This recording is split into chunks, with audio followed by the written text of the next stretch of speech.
And joining us now to discuss Gaza aid and the war in general is Colonel Daarin Gaaub. He's a geopolitical strategist, as well as a Black Hawk helicopter pilot and former battalion commander. It's good to see you, Daarin. It's been a while. The UN protests that the U.S. and Israel have control over aid, yet there was significant evidence that there were collaboration between Hamas and the UN Relief and Works Agency, or UNRWA. So what are your thoughts over who should be administering the aid? Well, it may not be the United States long term, but for now, it's a better solution than, of course, the UN, because, as you mentioned, the UN and Hamas were working hand in hand in most things. There's, like you said, substantial evidence of that. Video, pictures, self-admissions, all the above exists. So we know it was happening. Now it's just a question of how do you put a Band-Aid on this, I guess, to make sure aid is flowing to the people who do need it, and to the right people, by the way, because Hamas made it a habit of making sure they took as much of it as possible for themselves at the expense of the people there. So this, again, this may not be the long-term solution, but it is certainly better than letting the UN continue going the route they were already going for years before this.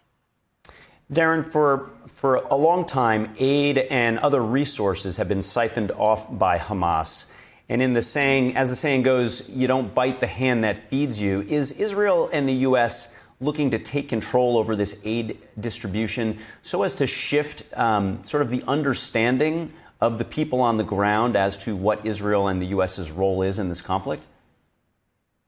Well, whether it's intentional or just a byproduct of doing this, I think that's going to be a partial result. Is in the end, the people will know that the U.S. and Israel, or maybe our allies, are ultimately the ones who are going to bring them the aid they're seeking, but not stealing it from them at the same time. And they'll see the difference between what Hamas did and what we will do. That could be very important to not only the now, but moving forward to the future as well.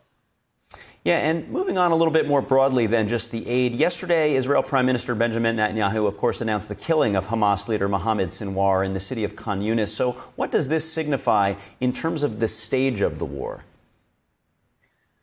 Well, one thing, it continues to show that the leadership targeting and the intelligence gathering of Israel, of Hamas's leaders, is ongoing and will continue while the war is continuing on as well. I would not want to be the next person assigned as the leader of Hamas right now, who, by the way, is probably 20% of the strength that they used to be in the first place. What this does also cause is a bit of a challenge when it comes to who are you negotiating with, because they're not all the same people. The next leader up could have a different vision of how things are supposed to operate, and now you're dealing with someone who you may forego any potential deals that were even close to being reached. So it's a good thing that we're eliminating these leaders of Hamas and just continuing to eradicate them. But there are some side challenges, like I mentioned, that have to be accounted for as well. How much strength does Hamas have left, and how much longer should this conflict continue? Well, it's hard to say exactly how long it'll continue. I think Israel is making the steps now to end this. Could be within the next 6 months, frankly, as they can change their tactics, I guess, from targeted strikes purely to just sweeping and clearing and owning the land, trying to own at least 75% of Gaza and moving the people there into about 25% of the space that's left. That's a change in strategy. It needed to happen.